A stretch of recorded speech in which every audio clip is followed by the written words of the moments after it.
벡터 함수와 스칼라 함수에 대해서 알아보도록 하겠습니다.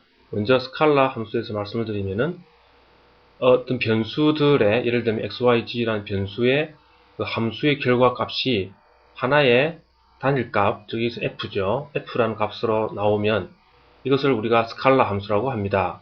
이런 스칼라 함수를 각 성분별로 합쳐서, 즉 x방향, y방향, g방향을 나타내는 단위 벡터인데요. 성분별로 합쳐져 가지고 벡터화 되었을 때 이런 것을 우리가 벡터 함수라고 하고요.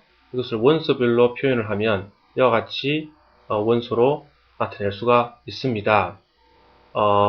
그리고 R은 R1, R2, R3로 이루어져 있는 성분으로 이루어져 있는데, R1, R2, R3라는 것도 결국은 내부적으로 보면 X, Y, G의 함수라는 것도 알 수가 있죠. 이러한 벡터 함수의 미분을 살펴보면 RT가 있는데 RT가 R1, R2, R3 성분으로 되어 있을 때 그것의 미분은 R'T는 각각의 하나씩은 전부 스칼라 함수인데요. 이 스칼라 함수를 각각 다 미분을 해서 각 성분별로 덧셈을 하면 그것이 벡터 함수의 미분 결과가 되겠습니다.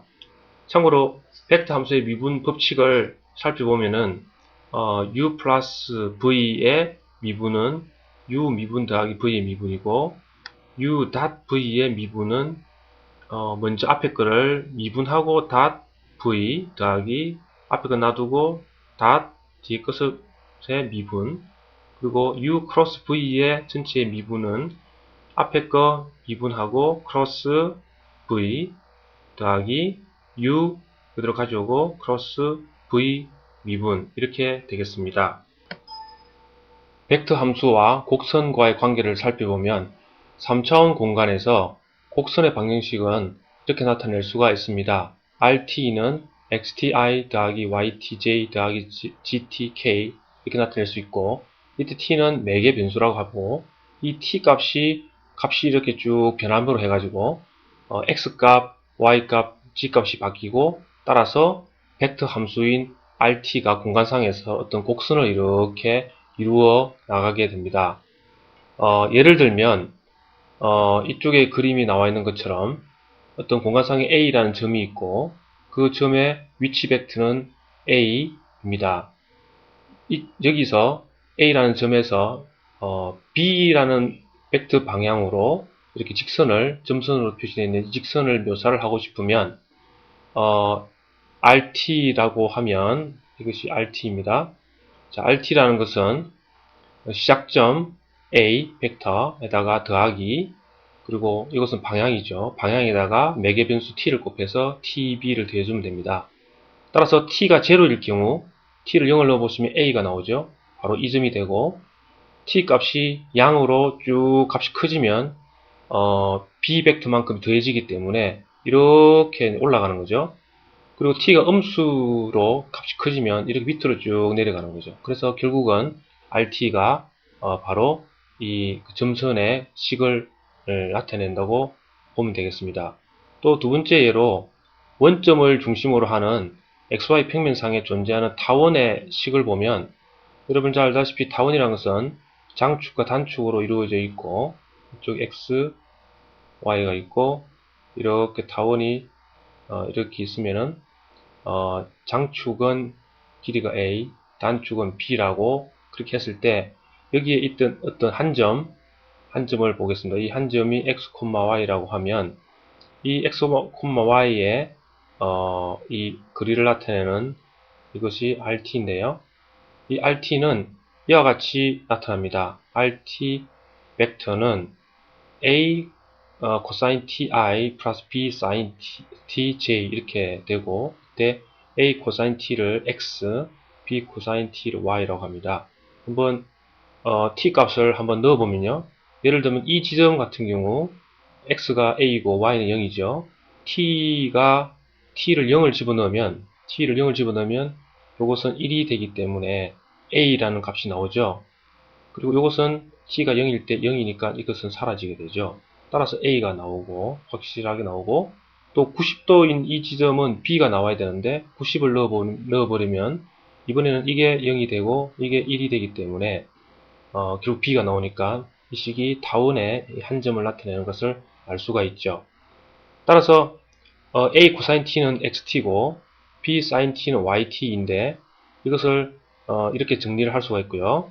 그리고 삼각함수의 법칙에 의해서 사인 제곱 t 더하기 코사인 제곱 t는 값이 1이죠. 따라서 이것을 이렇게 대입을 하면 바로 이런 식이 만들어지는데 이게 우리가 잘 알고 있는 타원식이 되는 것입니다. 만약에 a와 b가 같아. 그럼 바로 이제 원이 됩니다. 그래서 이런 식이 됩니다. 그리고 타원의 나선인 경우는 이제 이것 이외에 CTK를 도입을 하면 이것은 3차원 공간에서 이러한 3차원 공간이 있을 때 X, Y, G가 있을 때 이 식이 의미하는 바는 T가 크지면 클수록 높이가 K는 이제 G 방향이니까 높이가 점점 올라가는 거죠. 따라서 이것은 이런 식의 타원 나선을 나타내는 식이 되겠습니다. 곡선의 접선에 대해서 살펴보면 어떤 곡선상에서 있는 한 점 A가 있을 때 그것의 위치 벡터가 RT라고 합시다. 만약에 매개변수가 DT만큼 이렇게 더 늘어나면 플러스가 되면 이 점이 이렇게 이동을 했겠죠. 곡선상에서 이 점의 위치 벡터는 우리가 R, T 플러스 DT로 표현할 수가 있습니다. 이 두 개 사이의 간격, 즉 이동한 미소 거리를 dr이라고 우리가 표현을 하면 dr은 rt 플러스 dt에서 rt를 빼면 됩니다. 만약에 우리가 dt를 거의 0으로 가져간다 그러면 바로 이 dr이라는 것은 이 곡선에 이 접하는 선이 되겠죠. 그래서 매개변수 t로 미분을 해서 dt분의 dr을 하면 이걸 우리가 r't라고 하고 접선 벡터라고 부릅니다. 이 접선 벡터의 그 크기가 1인 벡터를 우리가 단위 접선 벡터라고 하는데요. 그걸 U라고 하면 접선 벡터를 그것의 자기의 크기로 이렇게 나누어 주면 구할 수 있습니다. 그리고 곡선을 이렇게 쭉 따라서 한 점과 한 점 사이에 이 길이를 구하고 싶을 때 이런 방법을 사용합니다. 곡선의 길이는 어떻게 정의가 되느냐면은 이 곡선의 길이를 따라서 접하는 접선 벡터를 두 개를 닷 프로덕트를 하고 루트를 취합니다. 그러면 이것은 접선 벡터의 크기가 나오겠죠.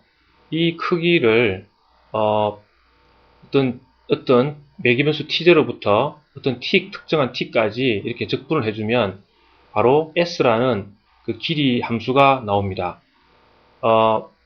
이 st를 만약에 매개변수 t로 미분을 하고 제곱을 해버리면 이 안쪽에 있는 요것만 남게 되죠. 그래서 r't r' 이렇게 되고 이것은 이렇게 표기할 수 있고 이때 우리가 위치 벡터 r을 성분별로 표현하면 이렇게 표현할 수가 있죠.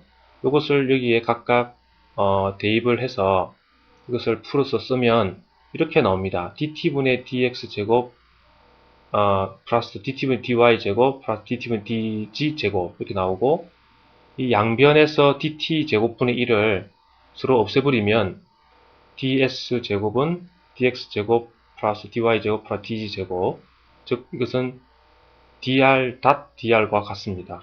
이 ds를 우리가 선소라고 합니다.